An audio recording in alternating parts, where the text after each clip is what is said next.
Welcome to La Vida Rosa. I'm your host Pinky, and today we're going to talk about Meagan Good and her questionable skin lately. But if you would like to see more, then just stay tuned. Don't forget to check out my website, La Vida Rosa Style, where you can find cute earrings like the ones I'm wearing right here. Don't forget to like, comment, and subscribe. And without further ado, let's get into this video. Okay, y'all, so on my live from Friday, which in case you don't know, I do lives every Friday around 10 o'clock-ish, you know, ever since we've been on lockdown. So if you want to come through. It's just like sometimes we have topics, sometimes it's random, sometimes it's like a, you know, get ready with me or whatever. So somehow the topic of Cousin Skeeter came up. I probably brought it up because it was one of my shows from back in the day. Y'all remember that show with the puppet and it had Arnaz from 101 and of course Meagan Good? Socks. Yeah, Skeeter's buying some new socks. You can never have too many socks. Or too many feet. Gotta go. Wait, Bobby. I just wanted to say thank you for fixing my lunchbox. And whenever it's ready, that's fine with me. Just as long as the job gets done right.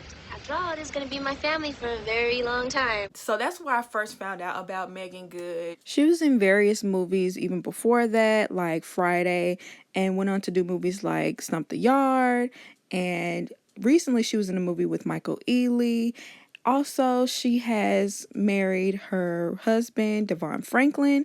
So we have definitely seen Meagan Good along the years. So we're used to seeing her look a certain way. It was just crazy that came up because someone on the live asked me, do I think that she actually was bleaching her skin? Because I want to say a few months ago, there were some pictures that came out of her looking very light. Her skin looked like it didn't have any melanin left in it. Some people said it possibly could have been the flash. Other people thought she was for sure bleaching her skin. Like, she has to be, because how else would she be that color? She used to be like a nice caramel brown color. So it was a shock to see her look that not only light, it's not just the fact that she looked light, she looked like pale, had like an ash look to it. It kind of looked like how people tend to look when they bleach. Like I said, I always thought she was beautiful ever since I was a young girl. So when I saw it, I was upset immediately. I was just upset. I was like, I can't believe she would do that to herself. She's too pretty. She shouldn't have never done it to her skin. You know, I thought for sure. But the crazy thing is, I never publicly said it anywhere. Like, I would never go to her page and like ask her why she's bleaching or even write it on a public platform. But like behind closed doors, talking to my friends, I was like, nah, she definitely did. She definitely did. It's sad. You know, it's sad when you see someone that you look at as beautiful and they don't see themselves that way, and so maybe they'll get plastic surgery or, you know, they'll do something to alter themselves, and you're like, you didn't even have to do that. But it's like, we don't know the type of criticism certain people go through. We don't know their history with like skin tone and things like that. Not just black people, but most races that are not white have a history of colorism. If you look at India, the country of India, they have a whole caste system, and you know, colorism plays a big part into that. The Asian community has their colorism issues as well. It's not just the black community, but this same sort of mindset has plagued the black community many times. Light-skinned women have been pushed to the forefront, especially when they have a looser texture of hair and, you know, a keener nose and features that more so resemble the European standard of beauty. They have been given more opportunities than a darker skinned woman. So with all that in mind, when I think about that, if she were to bleach her skin, even though I still would not want that, you just don't know what's going through someone's mind to make them do that. And I also want to say, as a light-skinned person, I will never understand. I can only empathize. So I have no right to judge. You know what I'm saying? But I'm going to say, if you are someone who is bleaching or thinking about bleaching, I would really encourage you not to do that. Your skin is beautiful. You don't need to adhere to society's standards of beauty in order to be beautiful. But I didn't throw my opinions out there back then because we didn't have the full story, and you know what I'm saying, to judge her based off just a couple of pictures one right anyway. You know what I'm saying? I was dead wrong for that, because today she came out and she gave a full explanation of why her skin was looking like that back then. Apparently she had went to an unlicensed esthetician and they put whatever sort of product on her skin. I don't know what sort of reaction it had to her skin, but it definitely, it's like Dracula and sucked all the melanin out. So apparently she's been like on a journey of getting her skin back to where it was. She says she's 80% back at this point. And so I kind of felt bad for how I felt back then because I didn't have the full story. Let me just say, I personally believe her. Some people don't believe her because they are like, well, she had so many excuses beforehand, and they're like, well, she could just be saying that now, you know, to try to cover up that she actually was bleaching. And what I have to say about that is, one, I don't think she was actually bleaching, because when you bleach your skin, that's that.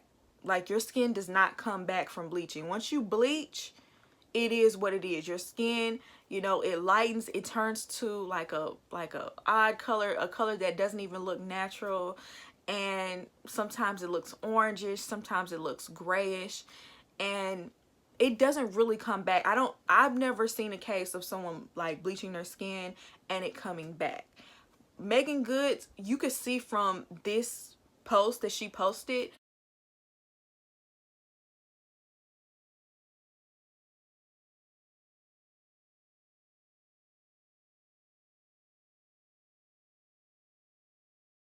her skin, it does look like it's 80% back. Like she said, I believe her. Two, some people said, well, she's had this story and that story. She might have been embarrassed and trying to cover this up. When she went out and took those pictures, I know she did not think it was gonna blow up the way it did. I think whenever she went to that event, she probably thought she would probably be able to be low-key, take a few pictures like she normally does, and you know, life would go on. I know she for sure didn't think it would be like this big scandal that it came out to be. So she was probably embarrassed because she did go to an unlicensed esthetician. She might have went somewhere where her friend went to. She might went to a friend. You never know. She went to someone who didn't have their license, and you know what they did, probably worked on someone else, and it did a number on her skin. So she was probably embarrassed. You know, that could be a source of shame for her. You never know. Like, some people do be embarrassed when they go somewhere and they get a janky haircut, or they, you know, I'm relating it to hairstylists because that's what I'm used to. So like, say you go somewhere and they, you know, bleach your hair for too long and it falls out. Some people feel embarrassed because, you know, well, I should have, you know, known, I should have checked out the reviews, I should have did this, I should have did that before I even let them touch my hair. But I do think this is like a cautionary tale. When you are dealing with your skin, when you are dealing with your hair, it's important to go to professionals, licensed professionals, and not only licensed professionals, but find someone who has reviews, find someone who has, you know, pictures of their work, testimonials of people that look like you, of people with your skin tone, of people with your skin type, of people with your hair type. You know what I'm saying? That's important, because if you go to someone who does, you know, straight hair of the Caucasian persuasion, most of the time they ain't gonna know what to do with your hair. And you're gonna come out crazy. Your hair might be damaged by the time you come out of there.